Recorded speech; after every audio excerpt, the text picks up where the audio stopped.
सबसे पहले उस तस्वीर को देखिए जिसे नासा के सैटेलाइट ने कैप्चर किया है। इस तस्वीर में प्रशांत महासागर का मध्य पूर्वी हिस्सा गहरे लाल रंग में दिख रहा है। लाल रंग यानी सामान्य से ज्यादा तापमान।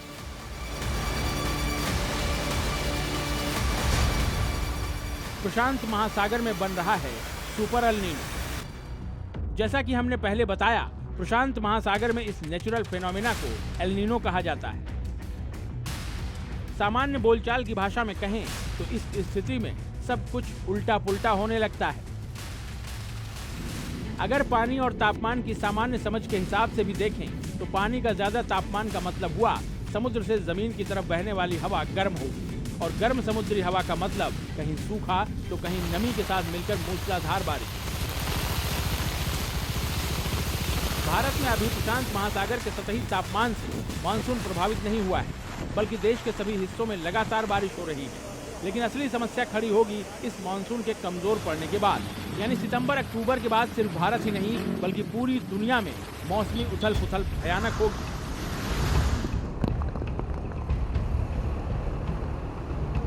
इससे जलवायु आधारित जो भी धरती पर व्यवस्था है वो प्रभावित होने की संभावना है।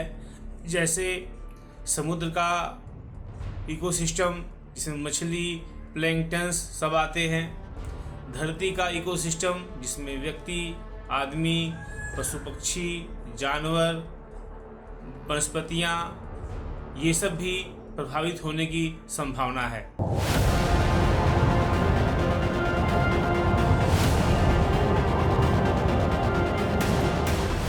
मौसम वैज्ञानिकों का अनुमान है कि इस साल के आखिर तक एल नीनो का आकार बहुत बड़ा हो सकता है। यानी प्रशांत महासागर के बड़े क्षेत्र में सतह का तापमान काफी ज्यादा बढ़ जाएगा और ये तापमान मौजूदा तापमान से सामान्य के मुकाबले 3 डिग्री सेल्सियस से ऊपर जा सकता है। प्रशांत महासागर की टेम्परेचर चार्ट में 1950 के बाद इतने तापमान का रिकॉर्ड कभी दर्ज नहीं हुआ।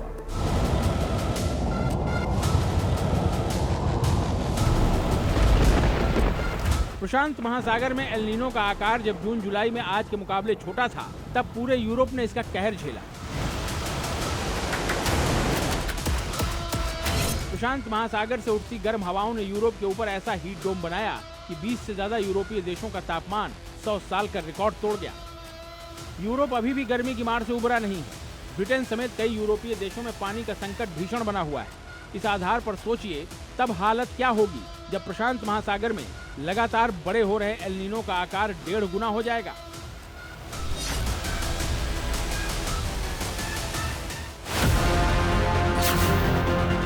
सौ साल में सबसे बड़ा एल नीनो 2027 को बनाएगा सबसे गर्म साल।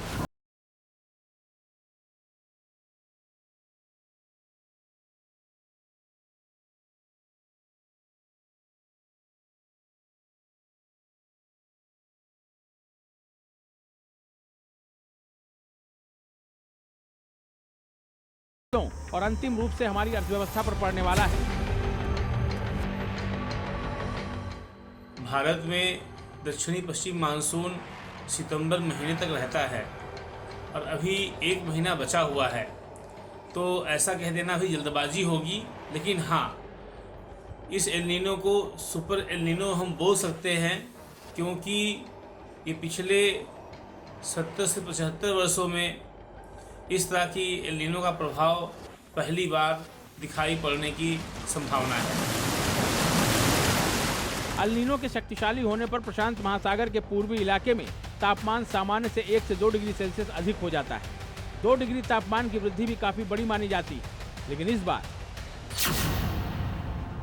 मौसम वैज्ञानिकों का अनुमान है प्रशांत महासागर का तापमान सितंबर तक 3 डिग्री सेल्सियस बढ़ सकता है। इससे पहले 1982-83, 1997-98 और 2015-16 में बहुत मजबूत एल नीनो बना था। इस बार वैज्ञानिकों ने इससे भी ज्यादा बड़े एल नीनो का अनुमान लगाया है। इससे कुछ इलाकों में अधिक बारिश और बाढ़ आ सकती है, तो वहीं कुछ जगहों पर कम बारिश और ज्यादा गर्मी पड़ सकती है।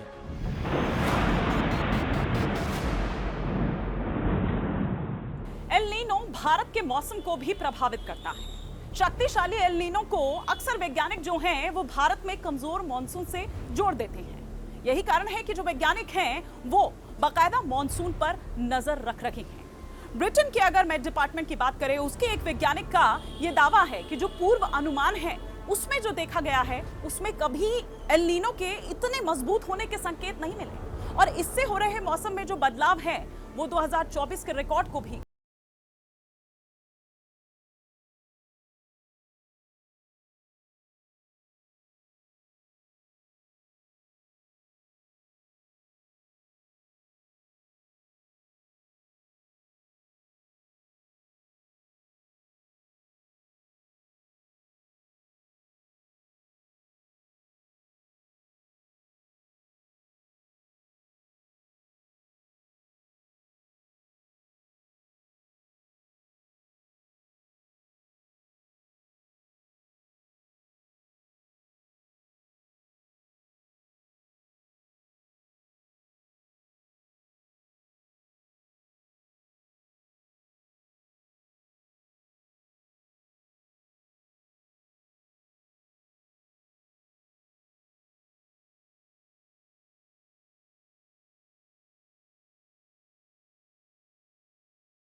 भारत की कृषि भी दुनिया के अन्य देशों से अलग है।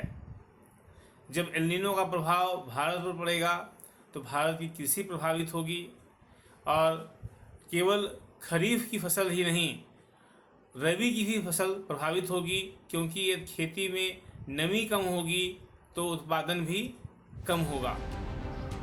2026 में हॉर्मुज संकट की वजह से पहले ही दुनिया में ऊर्जा और खाद्य महंगाई उच्चतम स्तर पर पहुंच चुकी है। ऐसे में अगले साल एल नीनो की मार दुनिया भर में इस संकट को और बढ़ा सकती है। जैसा कि हमने पहले बताया कि धरती पर सबसे बड़ी कुदरती आफत का एक कारक जल होता है। 2027 में जल का यही तापीय समीकरण बड़ी तबाही लाने वाला है। इसे समझने के लिए आपको एल नीनो की संरचना को समझना होगा। आगे प्रशांत महासागर में तापमान कैसे बढ़ता है और क्यों इस साल के आखिर तक महासागर के बड़े हिस्से का तापमान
और बारिश के मौसम पर असर पड़ेगा।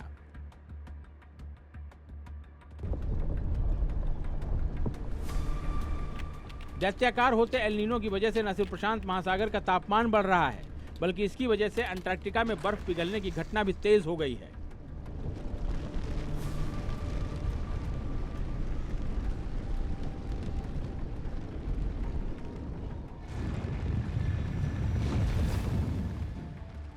यूरोपियन जियो साइंसेज यूनियन की एक नई रिसर्च ने वैज्ञानिकों को हैरान कर दिया है। इस रिसर्च